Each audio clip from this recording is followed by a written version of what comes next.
day number 2 for me. Let's see how it goes. Let's get it popping.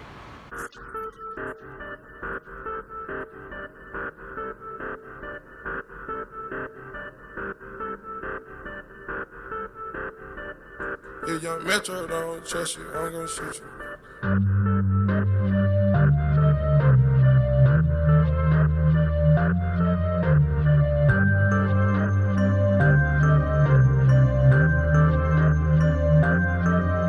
I got so many.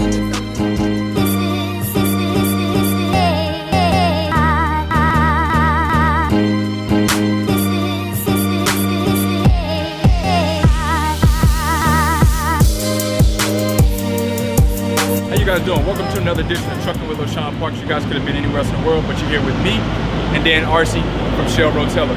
As you guys remember in the first video that I brought you guys from the Match Truck Show, Dan had talked about the technologies and the different lubricants and oils as far as this Shell Rotella Super Truck goes. Now, or excuse me, Starship, shall I say.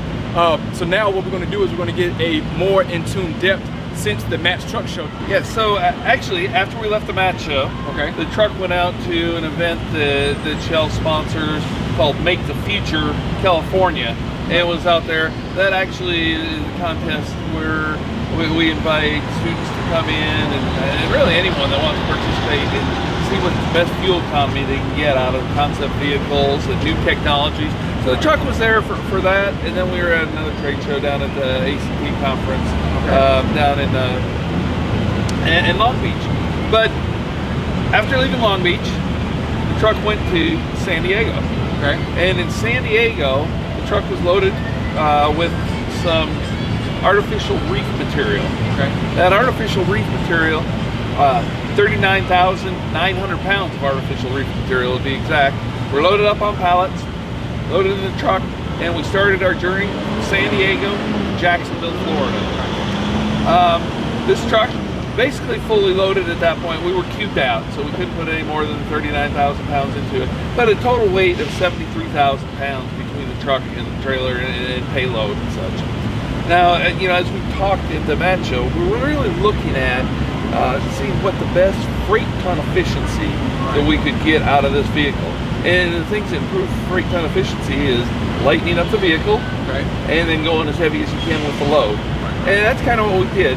And I'll have to say, we came out with a very impressive number. We came out with 178 ton miles per gallon, which is very impressive. About 248% above what the standard truck can carry here in the U.S. So a significant increase in freight ton efficiency. Now, freight ton efficiency isn't something a lot of our customers, and probably your customers or clients and stuff as well, really know. They know miles per gallon.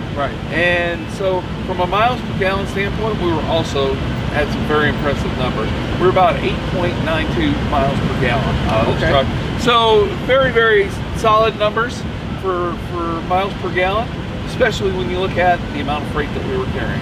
And what different terrains did the Starship actually go from that San Diego all the way to Jacksonville? Or shall I say, what type of downgrades and upgrades did it have to go through with that 38,000 pounds? So the truck basically went through a lot of, it had to go obviously through the mountains, going across Arizona and such. We basically took I-10 all the way out, or for the majority of the trip. It was Interstate 10 going out. And what was nice is we had several different stops along the way where we did, you know, set up tents. We actually had some activations so that customers could come in, gave us the opportunity to show them firsthand some of the technologies that we built into the truck and have some discussions about what's important to them as far as fuel economy, reducing CO2 emissions, and those type of things. And now, while I was doing this trip, what type of oil lubricant did it use? Because I hear about the T5 Ultra and also hear about the T6. Did it utilize any of these two brands? Yeah, so for the engine oil that we used in this truck was Shell Rotella T6 Ultra 5W30. So that is an API FA4 performance oil. FA4 is the latest performance standard for low viscosity engine oils that will provide the best fuel economy for your truck. Now, I do have to say that product that we put in here is not available today in the marketplace. Okay, well, I guess that would answer my next question. how soon is the production of that T6 looking to hit the market, and how much of a impact can it help towards the truck drivers and their motors and such? We're waiting until the market conditions are right to launch it, which maybe it's a year, maybe it's less. It just really depends. We kind of got to gauge that ourselves based on the number of engines. Not all trucks can use it at this time. Okay. But let's look at what the impact could be. Okay. If you take a typical 1540 engine oil, which is still a dominant viscosity grade, and you were to move to a FA4 5W30, you'd be selling well over a 2% increase in fuel economy in most trucks for on-highway type service. Wow. So, when you look at what the average trucker burns in a year in fuel, it can be a pretty significant dollar amount. Right, absolutely. And how did you guys run a test on the T6 oil sample after it finished doing the 8,000, or what was it? No, it wasn't 8,000, but about what, 2,000? 2,300 miles, approximately 2,300. Did you guys do a test on that lubricant to see how it broke down? We have not done any oil analysis on it. In fact, the lubricant is still in the truck today. Good deal.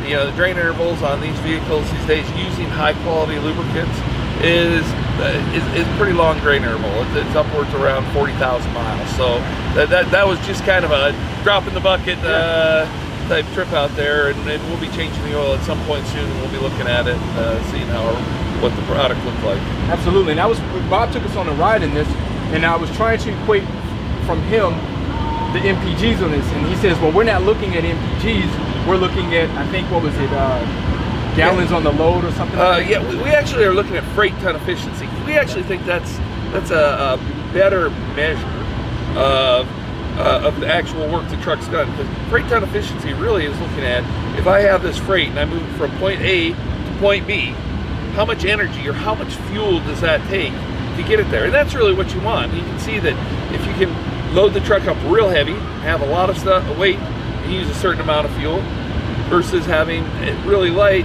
and you're using virtually the same amount of fuel or a similar amount of fuel and only moving a very little amount of product. It doesn't make sense if you're only moving a little bit of product. So the same thing is with miles per gallon when you're looking at it. Miles per gallon, it is a measurement of how far you're getting for each gallon, but it's not telling you how much freight you're moving. So let me give you an example here. Okay. Let's just say we had 1 ton of freight here. Okay. And we took that 1 ton of freight and we moved it 10 miles on 1 gallon. Okay. That would be 10 ton miles per gallon. Okay. Okay. But if we have this same truck, but instead in the back end, we put 20 tons and we only get 8 miles per gallon. Now we're actually getting 160 ton miles per gallon. So for we moved 160 tons from point A to point B on that 1 gallon, versus in the first example I gave you, we went there and we did it only with 1 gallon. We only moved 1 ton pivot. So ton miles per gallon is a lot more accurate, but it's not terminology that you and I are used to talking about. We all know miles per gallon. Right, equates to that. Exactly. But really, when you look at it, moving large amounts of freight, you want to look at how much energy it takes to move a certain amount of weight a certain distance. Right. And with this Rotella formula that you guys have created, compared to conventional oil, how long do you guys say that the conventional or the Shell Rotella T6 can make your engine go further opposed to the conventional oils that's out there right now? So we recommend that you always follow the engine manufacturer's recommendations for drain intervals. Okay. And drain intervals with today's trucks can be based on a number of different things. A lot of it is based on fuel economy. If you're using a lot more fuel, your drain interval is a lot less. Less fuel, you get longer drain intervals out of it. But there's other conditions, and each manufacturer is a little different, but they also take into consideration the amount of idle time the truck has. Less idle time allows for a longer drain interval. So I always recommend that you consult your owner's manual or consult, give Shell a call. We'll be glad to help you optimize your drain interval for your driving conditions. There you go. Now, does it matter with this Rotella? Is it more specific for like Detroit motors, Cumming motors, the pack cars, or is it just an all-around great buy? So Rotella as a whole makes a line of engine oils, and our engine oils meet all the OEM standards. Okay. For the T6 Ultra 5W30, Okay. there are only a couple engine manufacturers right now that are supporting the use of FA4.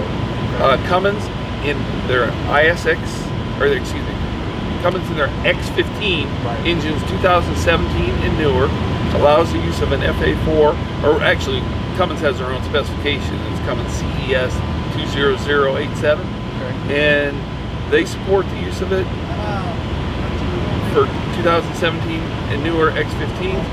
Detroit Diesel supports it, and the DD13 and DD15 engines from 2010 and newer, and Navistar in their 826 engine from 2017 and newer. So those are the engines, and that's, you can see when I was talking about when the market conditions are right, and there's enough engines out there that can support the use of it, that's going to help us determine when the best time to launch the product.